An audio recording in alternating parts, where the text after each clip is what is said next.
How much do you really know about Thomas Jefferson? When people first hear his name, they think, oh yeah, he was that guy who wrote the Declaration of Independence. Well, there's more to him than that. He was born on April 13, 1743 in Shadwell, Virginia. He did write the Declaration of Independence, but not by himself. He wrote it with Benjamin Franklin, Roger Sherman, Robert Livingston, and John Adams. He was the very first Secretary of State for George Washington. He was the Vice President for John Adams, and later became the third President of the United States from 1801 to 1809. Prior to presidential office in 1801, he was known to stand with Patrick Henry as one of the leading radicals who argued that the British Parliament had no authority at all to make laws for the colonies. On top of all the other things, Thomas had some inventions. Are you hungry? I know I am. But Thomas invented most kids' favorite pasta, mac and cheese. Now, urban legends aren't true, but he did create his own recipe and his own macaroni extruding device to make noodles, because, just like you, he loved it.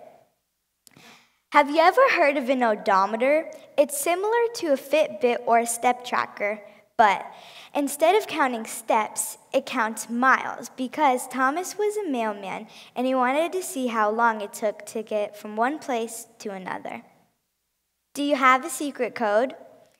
Thomas invented a wheel cipher, which is used to decode and code messages. While Thomas was the minister of France in the early 1790s, he invented the plow mold board. Because of his inventions, it inspired people to make more inventions, just like this dumbwaiter, which is like a pantry by today's standards.